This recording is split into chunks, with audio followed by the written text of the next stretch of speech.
l'Europe, c'est le monde qui nous regarde, qui nous regarde. L'association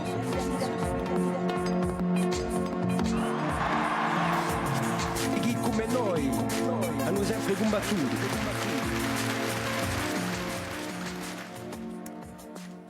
Bonsoir à tous, merci de nous retrouver sur VHT, les RCFM pour notre émission réalisée en partenariat avec Corse Matin. Nous sommes jour pour jour à 6 semaines du premier tour des élections territoriales et ce soir nous débutons donc notre série de contrastes aux spéciales élections avec 2 invités sur 26 minutes chacun et nous accueillons d'abord en première partie de l'émission Jean-François Baccarelli qui conduit la liste à Oggi Diana Douragos. Jean-François Baccarelli, bonsoir. Bonsoir. Et merci de votre présence parmi nous. Alors vous êtes candidat pour la 2e fois aux élections territoriales. La première fois c'était en 2010. Vous aviez obtenu 1,8% des voix, un peu plus de 2400 suffrages. En 2015, vous n'avez pu vous présenter parce que déclaré inéligible suite au rejet de vos comptes de campagne d'une autre élection. Et aujourd'hui, vous repartez au combat, soutenu par le mouvement de la protection animale. Le Parti fédéraliste européen, vous l'avez perdu en cours de route, nous en parlerons tout à l'heure. Et vous serez face ce soir à Roger Antèche de Corse Matin. Bonsoir Roger. Et Patrick Vincibert de RCFM. Bonsoir Patrick. Une première question, Jean-François Baccarelli. Vous avez émis des doutes sur votre présence jusqu'au bout. Vous serez bien candidat à cette élection ? Écoutez, nous avons débuté la campagne il y a 2 mois. Nous serons candidats, mais effectivement, nous avons des problèmes administratifs, comme nous l'avons soulevé. Vous savez qu'il y a quelques jours, j'ai soulevé qu'il y avait un délai de 30 jours pour fournir les attestations d'inscription sur les listes électorales pour tous les candidats. Pour nous, les 30 jours ne sont pas respectés. Donc, effectivement, cela est très dur, mais notre liste est faite. Vous n'avez pas les attestations. Les mairies ne vous donnent pas les attestations, c'est ce que vous dites ? Les attestations, nous avons pu commencer il y a 3 jours. Donc, la loi nous dit que nous avons 30 jours. Donc, d'ici le 6 novembre, ça ne fait pas 30 jours. Et effectivement, les mairies, pour l'instant, notamment une, ça fait 48 heures qu'on attend pour une attestation. Et la défection du Parti fédéraliste européen n'arrange pas les choses, j'imagine. Le Parti fédéraliste, justement, en partie, c'est pour cette raison que Dominique Agostini, que j'estime, voulait se retirer, car les délais n'étaient pas respectés. C'est pas tout à fait ce qu'il dit. Hein. Dans son communiqué, il parle davantage d'un programme que vous auriez bâti seul et du manque d'Europe dans ce programme-là, précisément. Écoutez, dans notre programme, l'Europe y était mentionnée. D'ailleurs, c'était lui qui y avait participé. Mais il y a plus d'1 semaine, nous avons discuté à la maison tranquillement. Il avait décidé de se retirer. Voilà. Donc il a décidé de se retirer. Tout à l'heure, vous avez dit il veut se retirer. En fait, il s'est retiré. Il s'est retiré. C'est définitif. Oui, ça c'est sûr. Il s'est retiré. Et donc ça met en péril la constitution de votre liste ? Non, pas du tout. Non, pas du tout. Pas du tout, parce que nous avions les 163 noms et d'autres personnes qui étaient déjà présentes sur la liste. Ce qui peut mettre en péril la liste de demain, c'est si nous n'arrivons pas à avoir les attestations dans les meilleurs délais. Alors, on va avoir quelques explications sur la manière dont vous vous situez politiquement. Vous avez soutenu Émile Soukarelli à Bastia lors de l'occasion des municipales il y a quelques années. Vous vous êtes prononcé en 2015 pour le statut de résident d'une durée de 15 ans. Vous allez même plus loin que ce que veulent les nationalistes. Vous avez manifesté en septembre 2015 contre les migrants devant la préfecture de Bastia. Où est le fil dans tout ça ? Écoutez, le fil conducteur, je suis écologiste. Mais j'ai l'impression, dans cette société, que l'écologiste ne doit s'occuper que des marguerites et des décharges sauvages. C'est faux.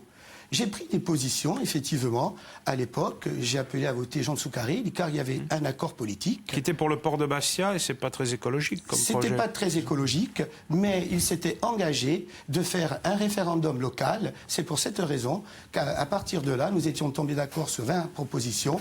Donc, nous avons continué notre combat ensemble. Le statut de résident ? Le statut de résident, j'y viens. 15 ans, hein ? Oui, je dis 15 ans. Et je n'ai pas peur de l'affirmer.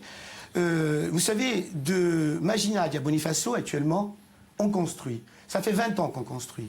Ça fait 20 ans qu'on crie, qu'on pleure, mais ça construit de partout. D'ailleurs, vous avez vu cet été, Rondinard, ça a défrayé la chronique. Mais des Rondinards, il y en a des centaines en Corse. Donc je dis par conséquent qu'aujourd'hui, à Isolé, l'on construit au bord de la plage. À Rondinard, à Caval, on veut donner d'autres permis de construire. Si aujourd'hui, il n'y a pas une volonté forte et ferme de ne plus avoir de construction, je le dis, à 300 mètres du bord de l'eau, car on n'a plus de campagne, il n'y a Mais plus ça, d'accès c'est pas le sauvage. statut de résident. Le statut des résidents, j'y viens, je vais vous Là, répondre. vous êtes davantage sur les résidences secondaires. Oui, le statut de résident, je vais vous répondre, M. Santèche. Le statut de résident, je considère aujourd'hui, pour freiner cette colonisation de peuplement par la terre, qu'une personne doit vivre en Corse pendant 15 ans. Vous avez aussi le langage des nationalistes, finalement, parce que le statut de résident, la colonisation de peuplement, c'est des antiennes qu'on entend dans le discours. Je suis corse. Je suis corse, je suis fier de l'être, je suis écologiste et aujourd'hui ma préoccupation c'est de préserver cette terre et notre littoral est en danger. Jean-François Beccarel, vous avez aussi un discours proche de celui du Front National. Vous êtes contre la vente de produits halal dans la grande distribution. Vous avez déclaré à propos des migrants il y a quelque temps, ces gens viennent pour profiter de nos acquis sociaux. On a le sentiment parfois que le verre vire au brun chez vous. Alors, M. Vintiglar, je vais vous répondre. Pour les migrants, ça avait défrayé la chronique. Je l'ai dit, je le répète, vous savez, je suis un humaniste. J'aide beaucoup de personnes, et j'ai même aidé des personnes qui étaient sous des tentes devant l'office public à Bastia à la veille de la Noël. Pour les migrants, je l'ai dit clairement, je veux régler le problème chez eux. Et on ne le réglera que chez eux. D'ailleurs, finalement, quelques mois après, les États se sont décidés à aller frapper en plein cœur ces terroristes. Et je ne mélange pas tout. Oui, je l'avais dit, les migrants, quand il y a des centaines de personnes qui attendent des logements sociaux, ça m'avait choqué que l'Assemblée de Corse, M. Albertini, avait déclaré qu'il réquisitionnerait des appartements, des logements sociaux. Qu'est-ce qu'il faut faire? Il faut les mettre dehors Comment? Il faut les renvoyer chez eux, il faut les mettre dehors, les gens qui sont des réfugiés? Je ne dis pas de les renvoyer chez eux, mais j'avais dit, mon discours avait été interprété, j'avais dit, avant de penser la misère des autres, il y a de la misère chez nous. D'ailleurs, même il y a quelques jours encore, il y avait une personne à Ajaccio qui vivait dans sa voiture. Moi, je suis un humaniste, mais je veux bien accueillir tout le monde, mais il faut aussi penser aux nôtres. Oui, et qu'est-ce que ça vient faire, la vente des produits halal dans les supermarchés? Dans ce cas-là, ça n'a rien à voir avec la misère ou non, avec... ça, je le dis à M. Vinciguar, je pense que je ne l'ai jamais dit. Si, vous l'avez écrit dans votre blog. Bon, il fut une époque, mais je veux dire par là qu'à un certain moment, puisque vous me relancez sur cela, je vais vous répondre très clairement. Moi, j'accepte toutes les religions en Corse, j'accepte toutes les cultures en Corse. Il n'y a pas de problème. Mais on ne doit pas imposer certaines choses dans les écoles ou dans les supermarchés. C'est là. Voilà. Dans un tweet, vous souhaitiez que l'on plaçât un crucifix dans l'hémicycle de l'Assemblée de Corse. Eh bien, écoutez, oui. Écoutez, alors je vais vous... C'est pas très laïque. Alors, je vais vous répondre une chose. Je constate que tous les élus corses, à toutes les cérémonies, ils sont devant. Moi, j'y suis pas devant, hein, attention.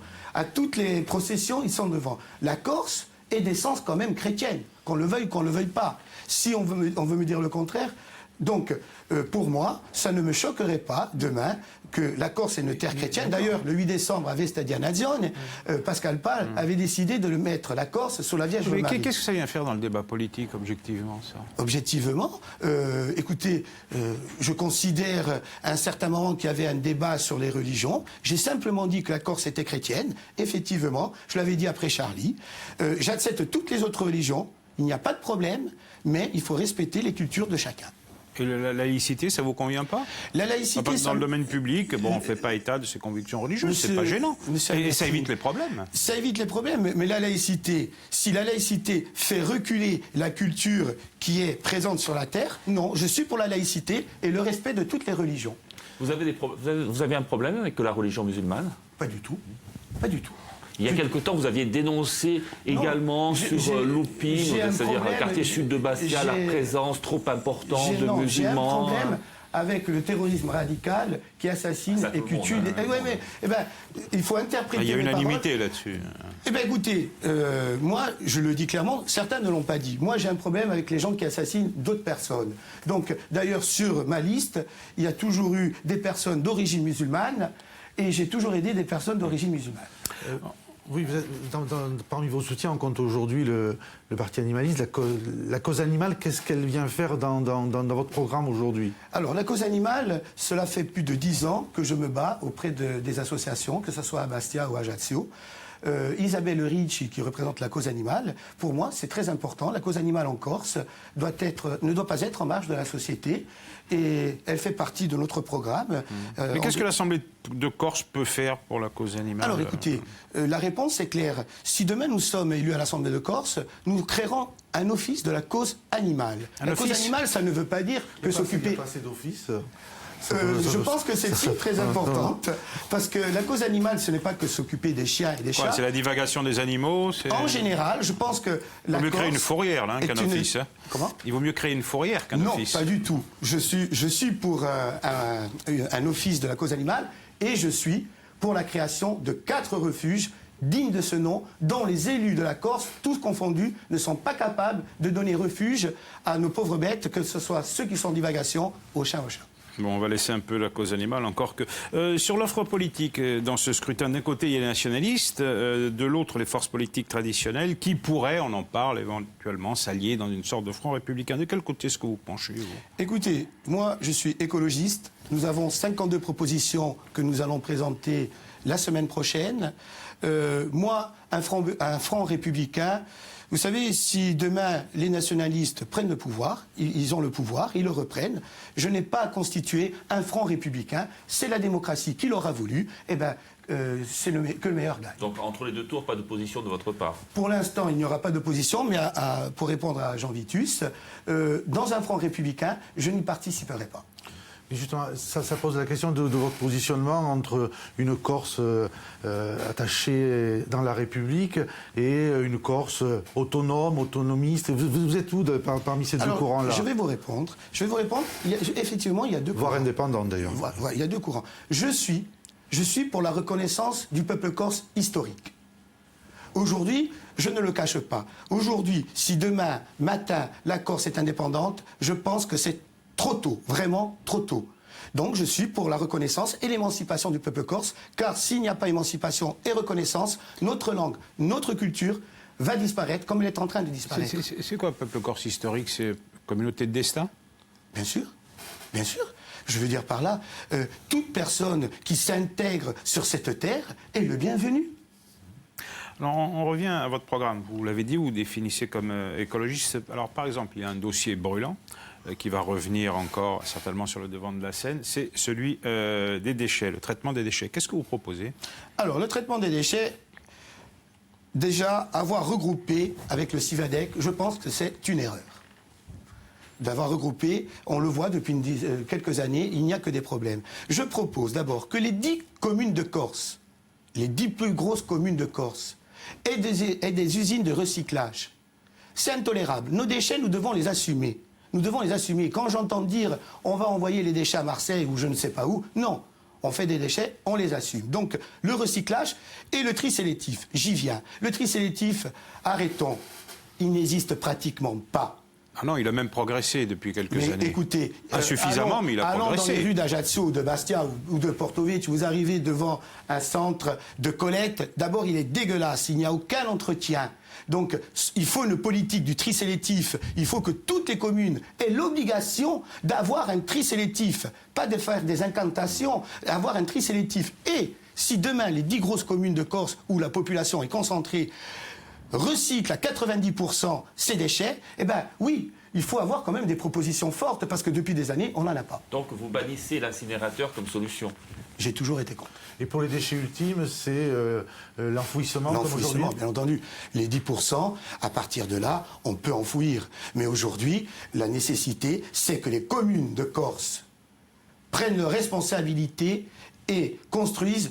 On ne va pas la construire demain matin. Mais si on ne s'y met pas, on la construira jamais. Vous pensez que la mandature qui s'achève n'a pas suffisamment fait sur ce sujet-là, au-delà de l'incantation? Je vais vous dire une chose. La mandature, ils sont rentrés il y a 2 ans. Je ne l'ai pas tiré à boulet rouge sur Gilles. En 2 ans, on ne peut pas changer le monde. Donc, je considère que l'Assemblée de Corse aurait dû avoir 5 ans, 6 ans. Là, on pourrait faire un constat. Mais en 2 ans, je ne vais pas tellement critiquer ce qui ne pouvait pas être fait. Vous pensez qu'elle a tenu ses promesses sur cette affaire des déchets? Je pense qu'elle s'est débattue, mais comme je vous le dis, c'est très court, en 2 ans, de résoudre un problème qui quand même perdure depuis quelques années. Je suis honnête. On va peut-être aborder et revenir sur un sujet, c'est la protection du littoral. Vous avez une proposition assez forte. Vous proposez de faire passer la bande de 100 mètres, d'inconstructibilité de 100 mètres à 300 mètres. C'est énorme, surtout sur une île où il y a beaucoup de construction au littoral. Écoutez, monsieur Vinchibara, je suis corse, je suis écologiste, je suis bastien. Je vais vous dire une chose.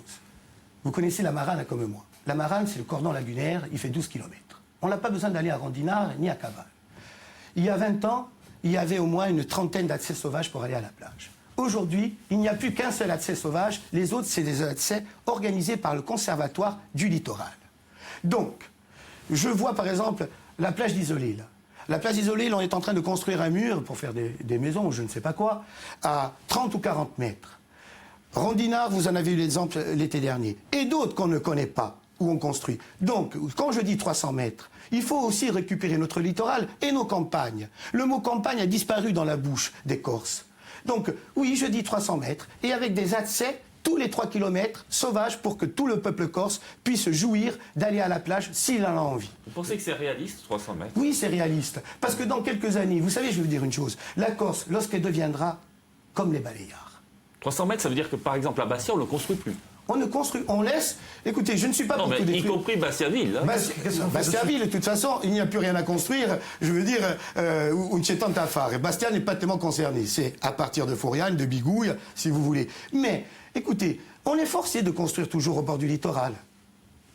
Est-ce qu'il y a une loi qui nous dit qu'il faut toujours construire? Parce que, de fait, quand on construit à 100 mètres ou à 150 mètres, vous le savez comme moi, lorsque vous construisez une villa là, un hôtel, un camping, eh bien sur les 1 km, on ne peut plus faire aller à la plage.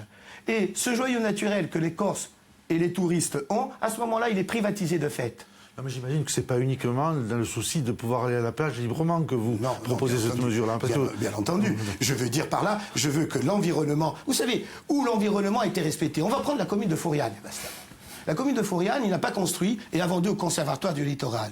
Eh bien, les dunes se sont reconstruites. La plage est reconstruite progressivement. Alors, si on veut que la Corse soit un pays écologique, parce qu'il ne faut pas l'oublier, que 90% des gens qui viennent en Corse viennent pour notre joyau naturel.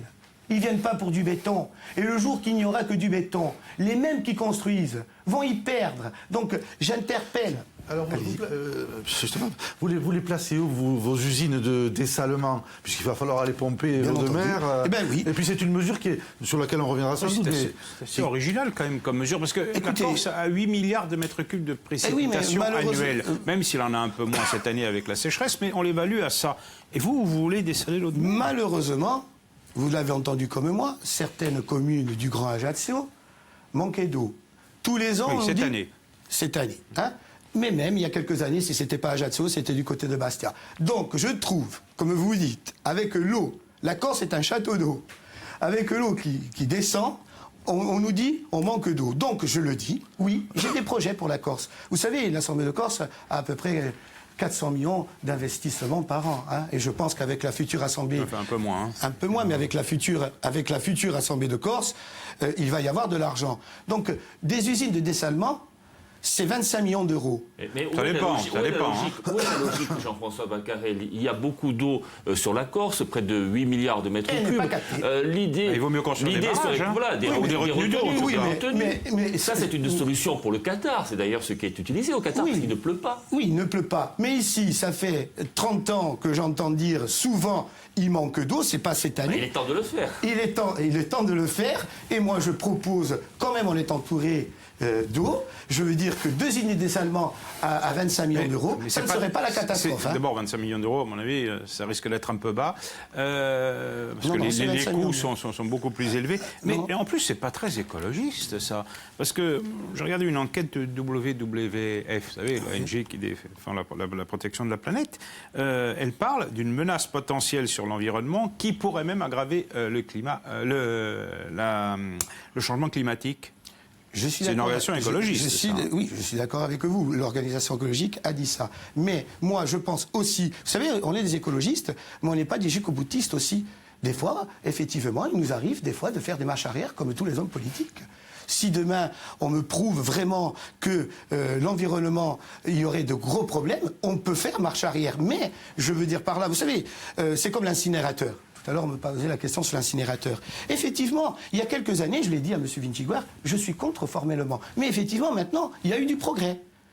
Il y a eu des progrès importants. Ah, vous n'êtes plus contre alors? J'ai pas dit que j'étais pour, mais il y a eu des progrès. Il y a 5 ou 6 ans, on était contre catégorique. On prend Monaco, je pense que Monaco, il y a une usine d'incinération, je pense qu'il ne devrait pas y avoir tellement de pollution. Mais pour l'instant, je le dis, je suis contre. C'est vrai qu'il y a des progrès. Ça pourrait changer. Ça pourrait changer. Voilà. Il faut le dessalement, c'est pareil dans la vie. Ça pourrait changer. Si demain, on me dit, quand je vois à la fin de l'été que les barrages sont totalement vides, c'est quand même, il y a des questions à se poser. Il vaut mieux faire des barrages dans ce cas-là. Oui, mais alors il faut les faire, mais ceux qui sont en place ne les font pas. Alors, gestion de la collectivité revêt bien des aspects, hein, même au-delà de l'environnement. La collectivité unique, elle va se mettre en place au 1er janvier 2018. Vous avez, vous, soutenu la disparition des départements et vous souhaitez même la disparition des préfets. Quel statut est-ce que vous voulez pour la Corse? Écoutez, soit la Corse a un statut particulier, soit si c'est pour faire du copier-coller, je suis contre.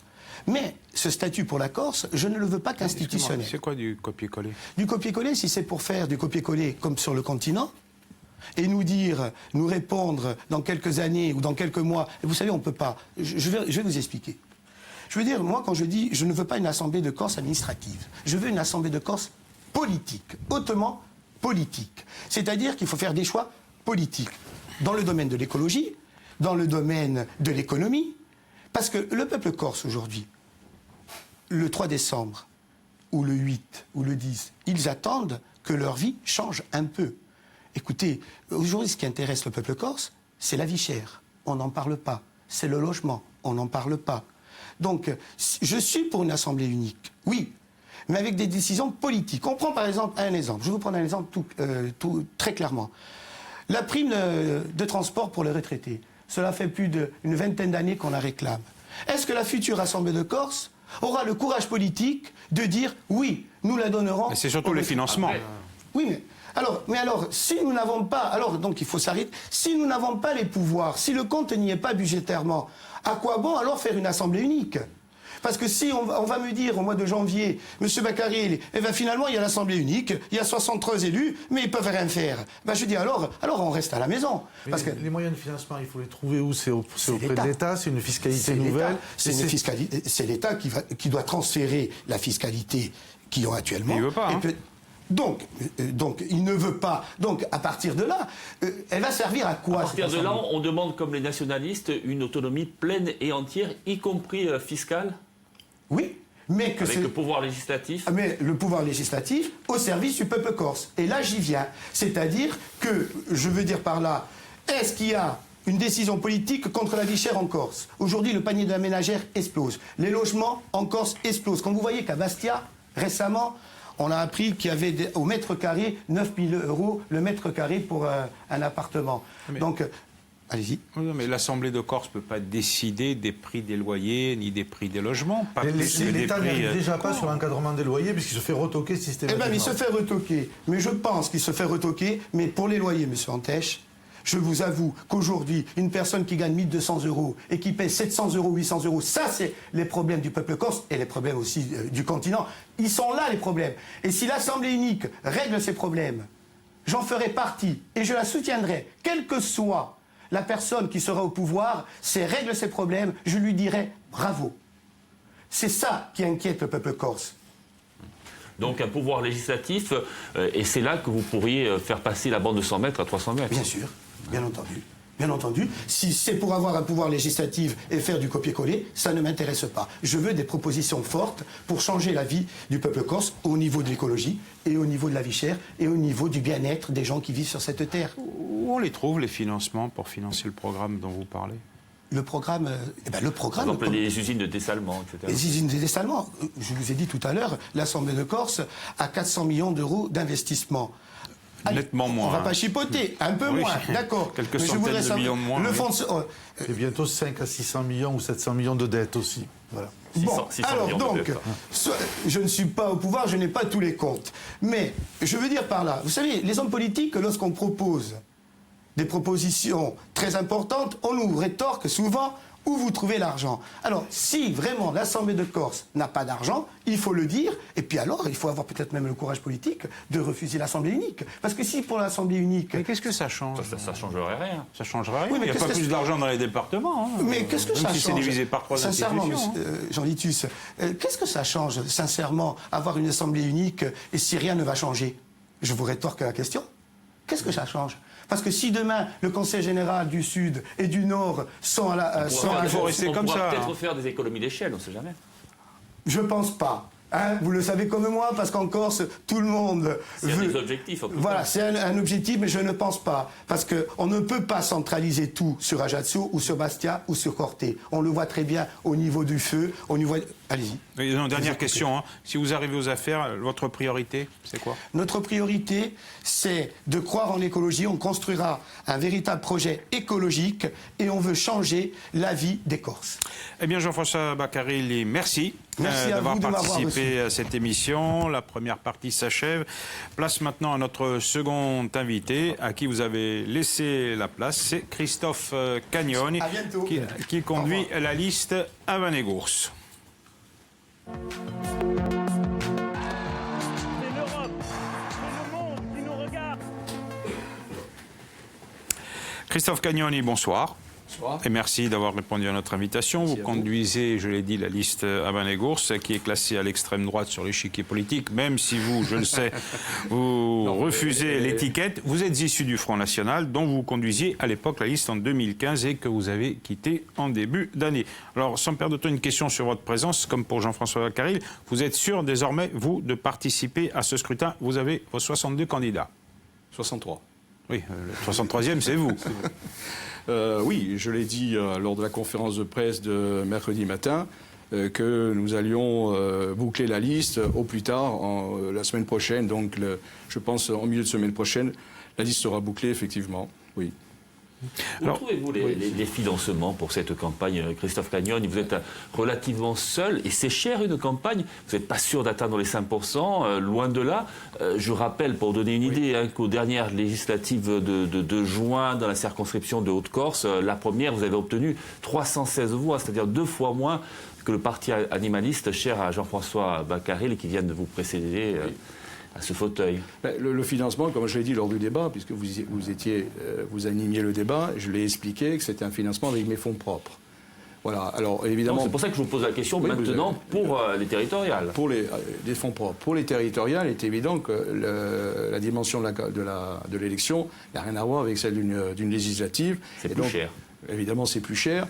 Et évidemment, il y aura la participation des candidats qui seront sur la liste. Voilà, ça sera...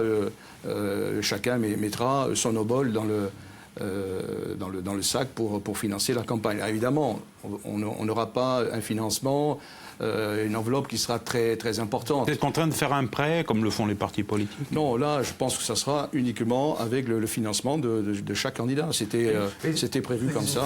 Patrick vous demande, vous allez chercher l'argent, mais les candidats qui seront avec vous, ils viennent de quels horizons ou de quelles origines politiques? Il y a les anciens du FN qui ont pu être vos compagnons par le passé, de l'État national également. Ils viennent de quels horizons?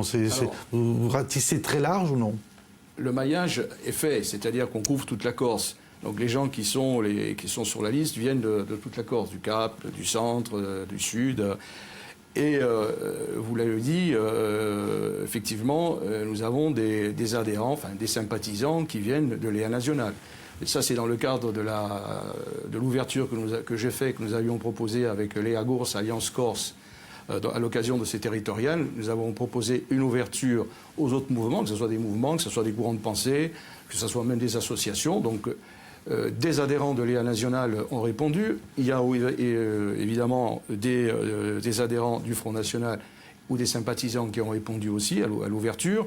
On espère peut-être qu'il y aura dans les jours qui viennent d'autres... Comment vous faites le lien? Parce que l'État national, c'est, allez, on va le dire extrême droite nationaliste corse, Front National, c'est extrême droite nationaliste française. Alors, il prône une nation corse en dehors du cadre de la République, c'est clair. Hein. Ce qu'a dit l'État national, non. Léa National a fait un communiqué sur sa page Facebook. Léa National n'a pas répondu, comment dirais-je, à l'appel d'Abenegours à laisser libre ses adhérents, s'ils désiraient rejoindre Léa Gours, de le faire. Donc c'est à titre individuel que des adhérents de Léa Gours ont rejoint la plateforme. Mais il n'y a pas une contradiction nationaliste corse et nationaliste français, entre ceux qui viennent du Front National et ceux qui viennent de Léa National. Moi, ce que j'ai expliqué à mes interlocuteurs, que ce soit Léa National ou à d'autres, c'est qu'il faut regarder ce qui nous rapproche. C'est ça le plus important, et pas ce qui nous divise. Il y a la question migratoire. Voilà, sur la question migratoire, la question de l'islam, c'est très important. Il y en a d'autres, mais c'est celle qui cimente en fait les diverses organisations qui gravitent autour ou qui sont dans la plateforme Léa Gours. Donc la question de l'immigration est très importante. Alors, et vous pensez que c'est deux thèmes suffisamment prégnants dans la société corse pour qu'ils s'expriment à travers une nouvelle liste à l'occasion de ces territoriales, l'islam d'un côté, l'immigration de l'autre? Et pour poursuivre la question, dans le sentiment que vous prenez une nation corse, mais qui repose sur le rejet de l'autre, une sorte de mentalité Maginot. Non, c'est pas ça. Nous, ce qu'on dit, c'est que le problème de l'immigration, on le dit, mais d'autres l'ont dit avant nous, et d'autres continuent à le dire ailleurs en Europe, c'est que le problème d'immigration, c'est quelque chose de fondamental. Ne pas en parler, moi j'ai proposé le débat, d'ouvrir le débat à l'Assemblée de Corse. Moi je rappelle ce qu'a dit le président de l'exécutif en janvier 2016, après les événements du Jardin de l'Empereur. Il y avait 3 dossiers qui lui tenaient à cœur, et dont celui du Jardin de l'Empereur, et c'est-à-dire la question de l'immigration. Le Jardin de l'Empereur, c'est lié, ce sont les effets de cette immigration massive. Et il avait promis ce débat au printemps 2016. Bon, on n'a rien vu. Lors d'un débat que nous avions eu, je crois, à Ajaccio, je l'avais rappelé son engagement, et il m'avait répondu qu'avant la fin de la mandature, eh bien, il engagerait un débat à l'Assemblée de Corse. Je lui ai rappelé lors d'une question récemment son engagement sur ce débat. J'ai rappelé son engagement et je lui ai demandé que ce débat soit mis au jour de l'Assemblée. Il m'a répondu que c'était trop tôt et qu'il fallait attendre parce que les élections se profilaient. Il ne fallait pas que ça soit l'enjeu des élections. Voilà, donc il n'a pas tenu ses engagements alors que c'était lui qui s'était engagé en janvier 2016. Alors, voilà. Christophe Rian, vous avez présenté cette semaine le sens de votre démarche avec 2 piliers, l'économie et l'immigration justement, et puis également ce livre que nous allons voir qui est le recueil de vos interventions à l'Assemblée territoriale. L'immigration, on le voit, c'est un thème qui vous préoccupe, certains diront qui vous obsède. Qui préoccupe tous les Corses. Tous les Corses. Mais pourquoi? Parce que la Corse, de tout temps, dans son histoire... Le résultat des élections au présidentiel, ça a été les Corses ont bien démontré que la question de l'immigration, pour eux, était importante. Pour vous, l'immigration est au carrefour, au centre de tous les problèmes de la Corse. Si on veut avoir... Patrick, si demain, si on veut avoir une société corse stable, pour éviter des tensions, des affrontements interethniques ou interreligieux, comme on le voit dans beaucoup de pays à travers le monde, où sur une même terre, vous avez plusieurs peuples et plusieurs religions, où à la moindre étincelle, vous le voyez, il y a des conflits. Moi, je veux éviter ça pour la Corse. Je ne veux pas ça pour la Corse. Qu'est-ce qu'on fait? On les met dehors? Écoutez, ça, les mettre dehors... Vous avez commencé votre intervention par si. Alors donc, après, il faut une conclusion. Qu'est-ce qu'on fait? Écoutez, il y a une politique à mener qui n'est pas une politique uniquement corse, c'est au niveau européen. C'est-à-dire on ferme les frontières. C'est pas les Corses qui vont régler le problème seuls les problèmes de l'immigration. Les Corses aussi participeront à régler ce problème de l'immigration, mais c'est au niveau européen que ce problème va être réglé, s'il y a une volonté politique. Mais pourquoi, par exemple, vous ne mettez pas l'accent sur l'intégration? La Corse, elle a une faiblesse démographique structurelle. En plus, il y a beaucoup plus de personnes âgées que de personnes jeunes. Quand on veut développer un territoire, c'est pas évident d'avancer avec une population comme ça. Donc l'immigration, à la limite, pourrait être un atout. Écoutez, sachant que le solde naturel est négatif en Corse, il y a plus de décès que de naissances. Le solde, malgré justement, ce qui est inquiétant, c'est malgré une immigration qui est continue. Donc malgré le fait qu'il y ait une immigration continue, la population augmente grâce à cette immigration. La population augmente, d'accord, mais le solde des naissances, voilà. Il reste négatif. Bon, évidemment, ça pose un déséquilibre sur le plan économique. Alors, c'est vrai que sur le schéma régional de développement que j'ai voté, il était effectivement dit, il y avait ce dispositif qui était consacré donc à la transition du vieillissement et où il était préconisé le maintien des flux migratoires.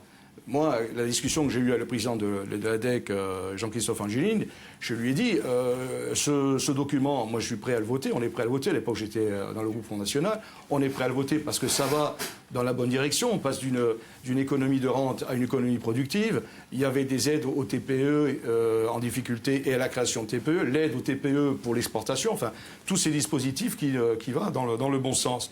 Mais sur la question des flux migratoires, je ne peux pas adhérer, je ne pourrais pas voter ce texte si on laisse le maintien des flux migratoires. Parce que dans l'esprit des gens, le maintien des flux migratoires, c'est ce qui se passe. Ce sont des gens qui rentrent en grand nombre, qui sont à la recherche... Quel que soit le pays. Jean Vitus, à la demande de... Bien sûr. Parce qu'aujourd'hui, l'immigration, elle est moins du Sud et de l'Afrique du Nord que du Portugal, par exemple, en Corse.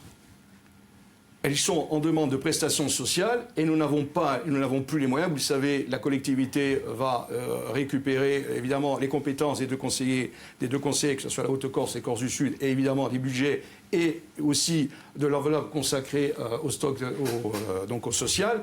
Et pour être dans la commission finances, il y a quand même de grandes inquiétudes de la part des fonctionnaires qui sont en charge, si vous voulez, de cette enveloppe, de voir cette enveloppe qui est en train d'exploser. On est à 175 millions d'euros, et c'est 10% par an, et avec ça, on veut continuer donc à accueillir de l'immigration. Il y aura des répercussions, on sera obligé. C'est la question que j'avais posée au président de l'exécutif, est-ce que vous allez actionner le levier fiscal? Il a dit, je ne peux pas vous répondre, mais je ne peux pas ne pas m'autoriser de le faire. Donc il faudra le faire. Christophe Cagnon, cette population amène aussi de la richesse. Ce discours de dire ils viennent manger le pain écorce, est-ce qu'il ne date pas aujourd'hui? C'est pas ça. Est-ce qu'il n'est pas dépassé? Même pas Marine Le Pen le tient aujourd'hui, ce discours. Non, Patrick, quand vous discutez avec des chefs d'entreprise, vous verrez, le discours, il est complètement différent. Vous avez même... les chefs d'entreprise, ils font beaucoup appel, notamment dans le BTP, à cette population. Hein. Il faut appel, et vous avez des entreprises, des petites entreprises corses, vous avez des artisans, essentiellement des TPE, qui sont directement en concurrence avec des entreprises qui viennent d'ailleurs, qui sont sous fiscalité d'ailleurs, par exemple au Portugal, sous fiscalité portugaise, et qui sont démunis. Alors qu'est-ce qui se passe? Les entreprises ferment et licencient. Il faut le savoir, ça. C'est une catastrophe. Politique d'intégration, ça ne vous parle pas? L'intégration, oui, bon, d'accord. Alors, l'intégration, je ne sais pas, moi, il faut me donner des exemples d'intégration. La Corse a toujours intégré, les Italiens, par exemple. D'accord. Très bien intégrés aujourd'hui. Quand ils sont arrivés au début du XXe siècle, ils n'étaient pas très bien accueillis non plus. On les considère comme des cousins germains. Bon, il y a 100 ans, ce n'était pas le cas. Je suis d'accord, mais c'était aussi des populations. C'est pas une immigration massive. Aujourd'hui, on est face à une immigration massive. Je reprends les propos du président de la République, Emmanuel Macron, qui a dit « Nous sommes au début des grandes migrations ». Donc voilà, c'est clair. Mais pour vous, l'identité, elle est exclusive, ou alors vous considérez que l'apport d'autres cultures, c'est bénéfique? Parce que la Corse, c'est aussi un apport d'autres cultures, autant de son histoire. Ce qui est important, c'est que nous ayons, que notre culture, que notre identité soit pérenne dans l'avenir. Et plus elle sera forte, et plus on aura des facilités d'intégrer. La personne qui vient chez nous, si nous avons une identité très forte, soit elle s'intègre, soit elle s'en va. Donc l'intégration se fera comme ça. On a un travail à faire sur nous-mêmes. C'est pour ça que moi je parlais de réarmement de notre identité, avec d'ailleurs la co-officialité de la langue corse. D'ailleurs, ce qu'a proposé l'exécutif, notamment le projet qu'a proposé Madame Josepha Giacomet, récemment, j'ai voté, va, à mon avis, dans le bon sens. On peut faire mieux encore, mais il va dans le sens où on réaffirme notre identité par rapport à la langue, par rapport à nos cultures, à la religion aussi. On a quand même une identité religieuse. Mais moi, je me considère comme laïque, mais j'ai été élevé, comme vous certainement, dans la religion catholique. On n'oublie pas, et c'est aussi une empreinte. Mais comme évoque le précédent interlocuteur, qu'est-ce que la religion vient faire dans le débat politique? Ça fait partie de notre identité, Jean Vitus. Mais dans le débat politique, est-ce qu'il ne faut pas la mettre de côté? Moi, je ne la mets pas en avant, mais aujourd'hui, vous avez des populations qui viennent chez nous, qui s'installent, D'ailleurs, il n'y a pas eu de référendum pour leur demander si les Corses étaient d'accord pour qu'on accueille autant d'immigrés. Il n'y a pas eu de référendum, hein, c'est la politique du fait accompli. Mais concernant la religion, on nous met devant le fait accompli avec un islam qui est conquérant, qui veut s'imposer. Naturellement, il y a un réflexe identitaire et qui comprend aussi un réflexe religieux. Moi, je ne suis pas pour qu'il y ait des croix partout, c'est clair. Mais vous n'interdirez jamais aux Corses... Il y en a suffisamment. Il y en a suffisamment. Et qui se sentent, comment dirais-je, d'une certaine façon... déboussolé avec cet islam-là qui rampe, qui a l'impression de vouloir conquérir, de vouloir s'imposer, et qui aurait fait ce réflexe religieux. Moi, je ne dis pas que je suis d'accord, mais c'est un constat. Je voudrais revenir sur votre colonne vertébrale politique. Hein. Vous avez dit que l'immigration était un sujet important pour les Corses et qu'il s'était exprimé lors de la dernière présidentielle. Lors de la dernière présidentielle, donc je l'imagine à travers le vote pour Marine Le Pen. Vous avez parlé d'islam, vous avez parlé d'immigration, vous avez parlé de choc de culture.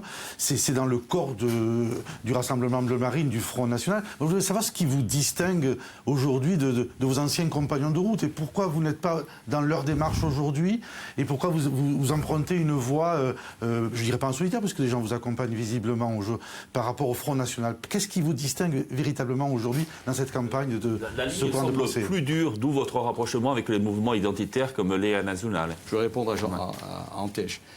Quand on m'a demandé en 2013-2014 de reconstruire le Front National en Corse, c'est Paris qui me l'a demandé. Moi, j'ai dit je suis d'accord.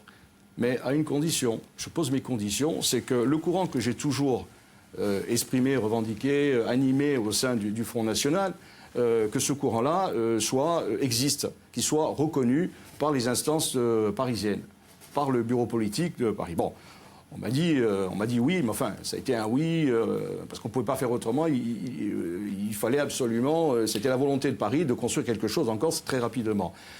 C'est la raison pour laquelle, en mars 2015, pour les départementales, vous avez vu, je n'étais pas sur la liste étiquette Front National, mais Per una Venegos soutenu par le Front National. Et j'ai, à cette occasion, pourvu 3 cantons supplémentaires pour le Front National. Donc, au lieu de 4, on est passé à 7.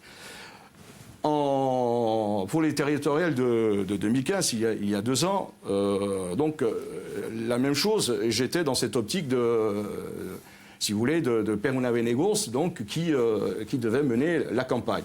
Alors, on m'a fait comprendre que c'était le Front National et que les thèmes régionalistes, bien, d'accord, très bien, mais c'était pas le plus important. Bon, et puis on est arrivé donc à l'Assemblée de Corse, et à partir de ce moment-là, les choses ont été plus claires. C'est-à-dire qu'on a la volonté de Paris d'exclure complètement le courant régionaliste. C'est la raison pour laquelle, moi, à partir du moment où ce courant-là a été mis... comment dirais-je, de côté, où on a estimé qu'on n'avait pas besoin de régionalisme au Front National en Corse, et que la politique du Front National, c'est l'ultra-jacobinisme, c'est, quand Marine Le Pen parle de signer la charte des langues régionales, bon, c'est de l'électoralisme, point barre. Donc, à partir de ce moment-là, je ne pouvais pas, moi, continuer avec le Front National. Parce que j'ai toujours été dans ce courant régionaliste. Aujourd'hui, vous nous dites que vous êtes plus proche de Gilles Simeone que de Francis Nadine. Donc j'ai pris la décision. Donc j'ai pris la décision. Moi, j'aurais pu rester au Front National. Effectivement, j'aurais pu rester et peut-être être encore conseiller territorial. Voilà. Et j'aurais eu plus de chance en étant au Front National d'être conseiller territorial qu'avec Venegos. On est bien d'accord. La ligne de démarcation, c'est le régionalisme. C'est pas pour un mandat. J'ai pas fait ça pour un mandat.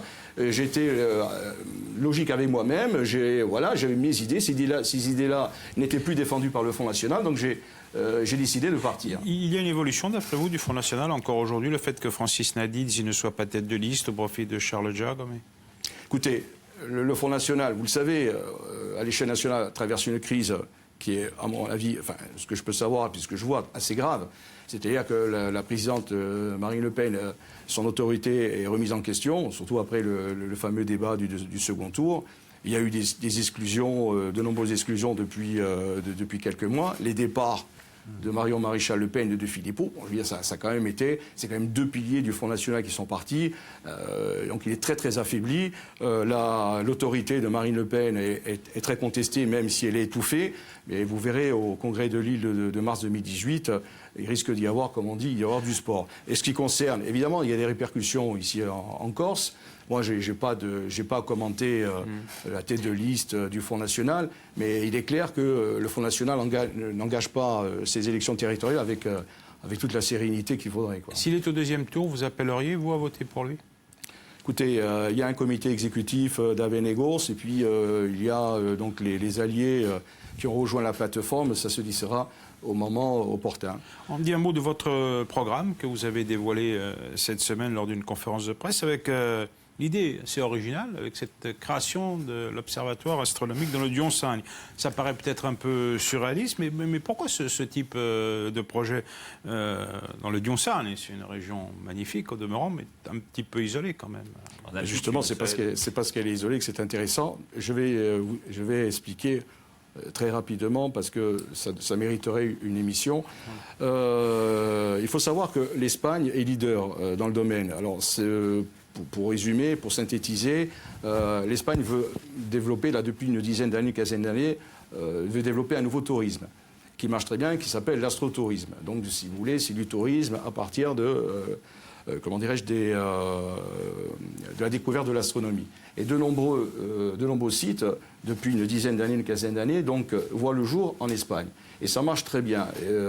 Ça, en Catalogne, puisqu'on parle de la Catalogne depuis quelque temps, en Catalogne, ils ont leur site, ils ont créé un site à peu près similaire, un peu moins ambitieux, mais quand même, en 2004.